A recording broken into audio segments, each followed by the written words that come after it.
Bonjour à toutes et à tous, bienvenue dans ma nouvelle seconde base autonome durable. Je suis Stéphane Vivaliste et pour celles et ceux qui sont nouveaux sur cette chaîne d'autonomie et de survie, n'oubliez pas de vous abonner et de laisser un pouce bleu. D'avance, je vous remercie d'y penser. Et aujourd'hui, nous allons parler d'un sujet très grave.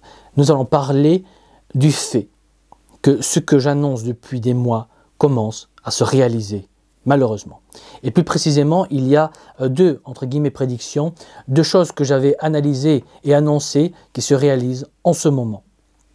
Alors l'an dernier, j'étais l'un des premiers à signaler qu'au niveau mondial, on ne pouvait rationnellement pas produire la quantité d'engrais azotés nécessaire pour tout le monde, et ceci malgré les annonces du gouvernement et des producteurs d'engrais azotés. Et aujourd'hui, un an plus tard, j'avais raison. Les mêmes gouvernements et producteurs qui hier disaient qu'on ne manquerait de rien ont annoncé n'avoir pu produire que 60% des besoins. Ensuite, ces mêmes nous avaient annoncé qu'aucun agriculteur n'allait manquer et que la production alimentaire mondiale en 2022 serait au niveau. Et moi, je disais que c'était impossible. Et je disais qu'on allait avoir fin 2022 ou début 2023 le début d'une famine mondiale. Et si vous ne me croyez pas, allez regarder mes anciennes vidéos et vous verrez par vous-même que je l'avais annoncé. Et donc, le matin du 8 mars, sur CNews, le ministre français de l'Agriculture, le fameux Julien de Normandie, a dit ceci, je cite, « Je crains que, à cette situation de guerre en Ukraine, s'ajoute dans les 12 à 18 mois une crise alimentaire mondiale. » Macron l'a également répété cette phrase. Je vous invite à aller vérifier par vous-même. Et oui, il prend beaucoup de précautions oratoires, mais il a quand même clairement annoncé qu'on allait très probablement, donc à comprendre de manière très certaine, vers ce que j'annonce depuis des mois, c'est-à-dire de très mauvaises récoltes liées au manque d'engrais azotés. Car il faut savoir que sans engrais azotés, notre agriculture moderne ne produit pas un seul radis. Donc le ministre de l'Agriculture française et ensuite le président français, très au courant des dossiers, sait et annonce que vers 2023-2024, on aura des famines dans le monde entier. Et la dernière fois qu'on a produit moins de nourriture, eh bien, on a eu le printemps arabe avec les millions de migrants qui ont suivi. Donc, moi et le ministre français de l'Agriculture annonçons un début de famine et par extension une nouvelle gigantesque vague migratoire vers l'Europe. Et la famine qui vient ne provoquera pas la migration de quelques millions de personnes, mais des dizaines de millions de personnes. Donc si vous avez trouvé les vagues de migrants qu'on a eu trop, eh bien attendez-vous au remake avec des vagues encore plus importantes. Et vous n'allez pas aimer. Ça, ce n'est plus du tout un risque. Maintenant, on sait que ça va arriver, car la production d'engrais azotés a déjà été catastrophique, donc les conséquences vont arriver. Ce n'est qu'une question de temps. La seconde chose que j'avais annoncée fut la très hausse de prix.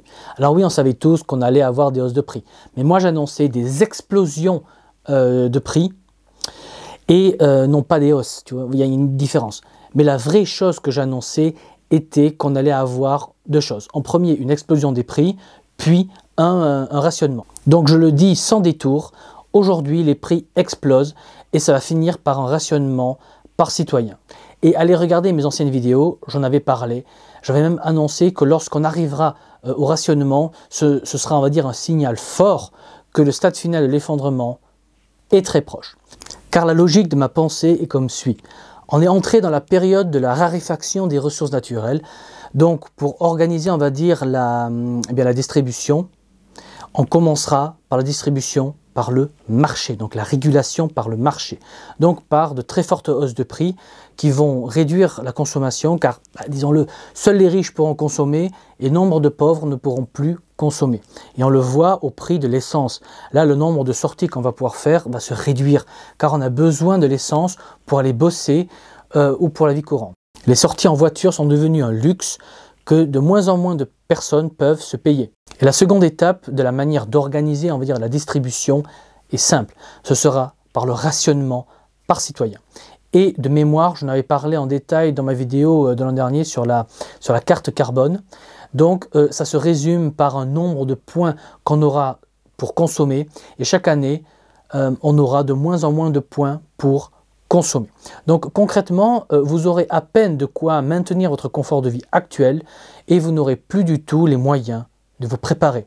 Même si vous êtes millionnaire, vous ne pourrez plus vous préparer. Car se préparer, c'est quoi au final? C'est consommer normalement au jour le jour et d'acheter plus de ressources dont vous avez besoin, dont vous n'avez pas besoin dans l'immédiat pour les stocker. Mais avec le système de points de la carte carbone par exemple, et ça peut être un autre système, la carte carbone c'est un exemple. Et voilà, donc ce système, donc on pourra avoir un autre type de système. Mais le principe de fonctionnement sera le même. Vous aurez chaque année de moins en moins de points, donc acheter du surplus pour stocker sera rendu impossible.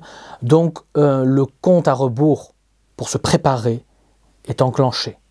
Ce n'est plus un risque, ça va arriver maintenant. Ce n'est qu'une question de temps. Donc ne perdez pas de temps pour vous préparer, car bientôt, et même très bientôt, il sera trop tard. Mais ça va devenir encore pire, car pour accélérer la réduction de la consommation, l'État va faire en sorte que pour simplement vivre, vous allez devoir vendre une partie de vos points.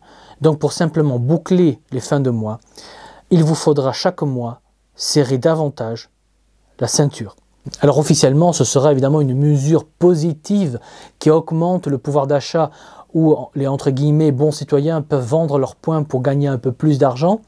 Donc on peut réduire le RSA et les pensions des anciens, car ils peuvent compléter avec la vente de leurs points s'ils sont de bons citoyens. Donc vous serez obligé de vous serrer la ceinture, vous-même, encore plus, et donc se préparer sera complètement impossible. Donc vraiment, quand je dis que le compte à rebours a commencé, je ne vous mens pas. Donc suivez mon conseil que je donne à chaque vidéo et de vous préparer maintenant.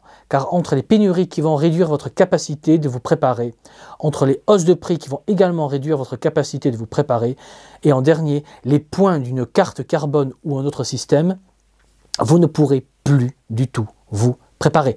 Il y aura trop de barrières. Alors vous allez me dire, oui, bah, c'est bien beau tout ça de nous angoisser, mais que proposes-tu toi? Que devrait-on faire? Quelles sont, on va dire, les solutions? Alors il y a un mythe à qui nous devons tordre le cou de suite, et c'est celle des solutions. Ce qui arrive n'est pas un problème qui peut se résoudre, non. Ce qui arrive est du définitif. Et chaque recul est définitif. Jusqu'au moment où on atteindra le stade final de l'effondrement. Donc, suivant cette logique, que nous reste-t-il à faire? Eh bien, c'est simple. Et c'est compliqué en même temps. Car il nous faut organiser notre transition dès à présent. Donc concrètement, produire son énergie pour ne pas être rationné et ruiné par nos factures d'énergie. Il faut installer un poêle à bois pour chauffer et cuire nos aliments. Dans le pire des cas, ayez un rocket stove pour chauffer votre eau et cuire vos aliments. C'est la méthode low cost pour la survie. Mais dites-vous que les panneaux deviennent de plus en plus chers et de plus en plus rares, sans parler des matériaux pour installer des poêles à bois. Donc ne perdez pas votre temps. Ensuite, installez une cuve de récupération d'eau de pluie pour vous sécuriser un approvisionnement en eau. Et si vous n'avez pas de budget, approfondissez les options des citernes plates en latex ou en caoutchouc ou des bidons, etc. Bref, quand on n'a pas d'argent, il faut être créatif, il faut avoir des idées.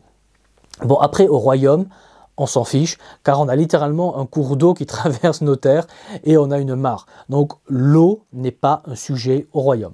Ensuite, faites vos stocks maintenant, que ce soit les stocks alimentaires, mais aussi en matériel, dont les vêtements chauds, dont vous aurez absolument besoin après le collapse, et stocker des choses vitales et peu chères, qui sont peu chères aujourd'hui, comme des sous-vêtements et des chaussettes. Alors ça paraît bête, mais on en a vraiment besoin, et les acheter va coûter des points carbone.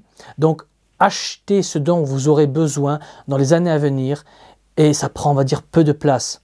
Après, ce qui est de très loin le plus important est aussi le moins cher, et de commencer à mettre vos mains dans la terre et de développer votre potager. Car je le dis et je le répète, produire sa nourriture, c'est imprimer de l'argent.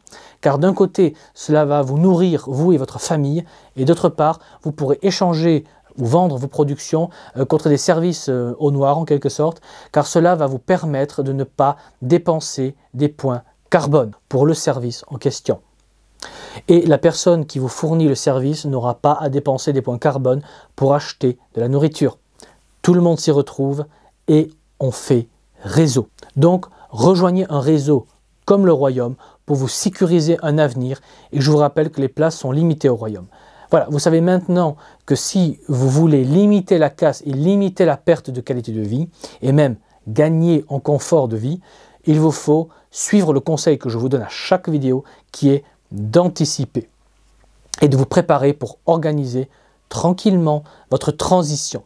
Car quand ça va péter, tout le monde devra gérer sa transition dans l'urgence, le stress, et dans, on va dire, des pénuries folles. Donc ce sera très mal fait. Donc soyez sérieux, anticipez, préparez-vous, et je vous dis comme toujours, à la prochaine fois. Allez, ciao!